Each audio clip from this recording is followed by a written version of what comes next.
Sorry. तू कशाला आलायस इकडे? कोणी बघितलं तर? हा बॉस, मला ना चपट्या पिनचं चार्जर हवंय. माझा मोबाईल बंद होतोय. चपट्या पिनचं चार्जर? हो. काही अर्जंट आहे का? खूप अर्जंट आहे बघा, मोबाईलच डेड झालाय माझा. ठीक आहे, पण तू जा तिकडे. हा मी इथेच आहे. नाही तिकडे जा, जर तुला कोणी बघितलं तर प्रॉब्लेम होईल. तिकडे जा. मी इथेच आहे.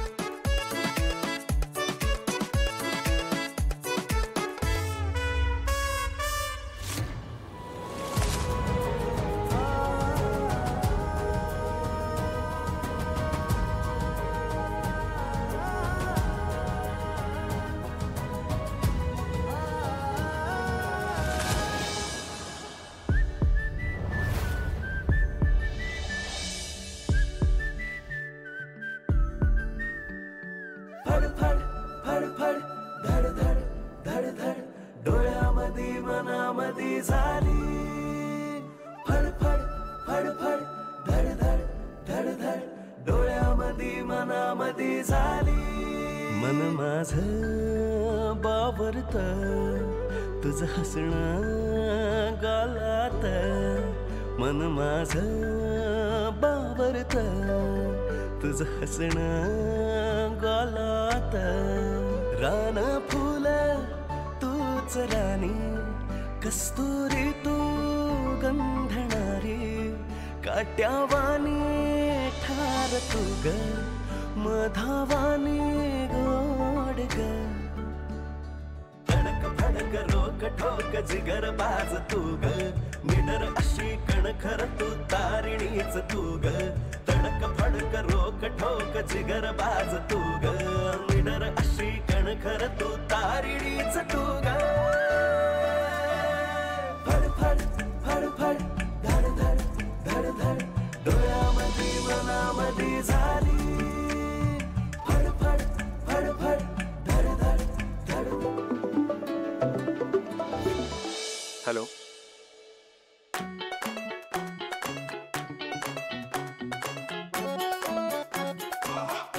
अच्छा, ह्याच्यासाठी हवं होतं चार्जर तुला? खोटं बोलू नकोस माझ्याशी. तू फोनवर बोलतोस एवढा वेळ, म्हणजे फोनची बॅटरी तर फुल असणार. नाही हे बघ, काय काय 1% चार्जिंग. बोलू नकोस केडी. Switch off. आणि मुळात तू हे सगळं का करतोयस? हा, तुला कळत नाहीये का किती प्रॉब्लेम होऊ शकतो ते? हे गाडी बिडी पुसायची काय गरज होती? माझं काम मी केलं असतं ना. तू विचार कर, तू या घरातला भाडे करूस. हे सगळी कामं करत असताना जर तुला आईने किंवा आत्याने बघितलं असतं तर प्रॉब्लेम माझा झाला असता. मला भोगावं लागलं असतं. तू बसला असतास तुझ्या गरज. काय गुलाब? या शहरातल्या सगळ्या गुन्ह्यांच्या मागे जी व्यक्ती आहे त्या व्यक्तीचं नाव गुलाब आहे. आणि तुला कसं कळलं हे? मला आता साधू सरांचा फोन आला होता. त्यांनी मला सांगितलंय. सगळ्या गुन्ह्यांच्या मागे म्हणजे हा माणूस खूप मोठा कोणीतरी असणार आहे. साधा सुद्धा माणूस नाहीये हा.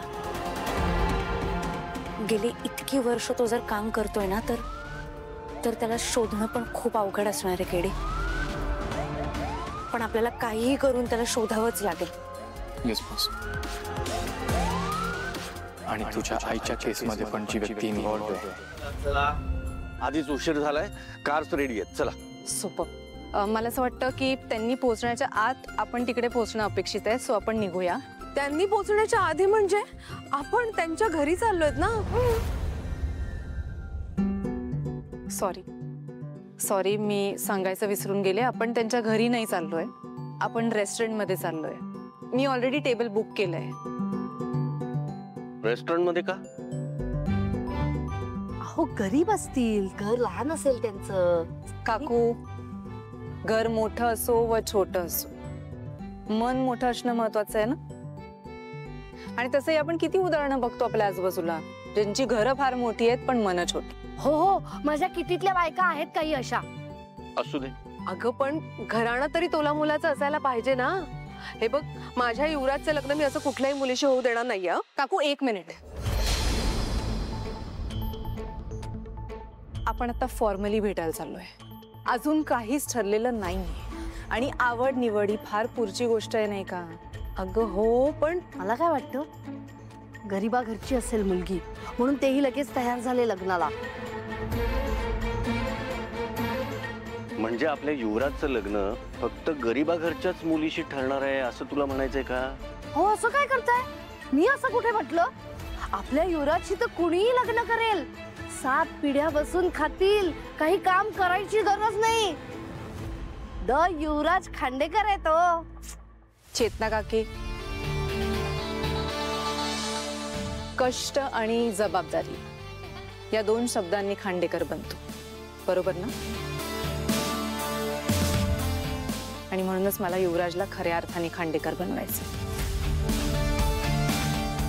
आणि तसंही मला असं वाटतं की मुलगी श्रीमंत असो, मुलगी गरीब असो, ती संस्कारी हवी, ती गुणी हवी आणि सगळ्यात महत्त्वाचं म्हणजे आपल्या युवराजला समजून घेणारी हवी.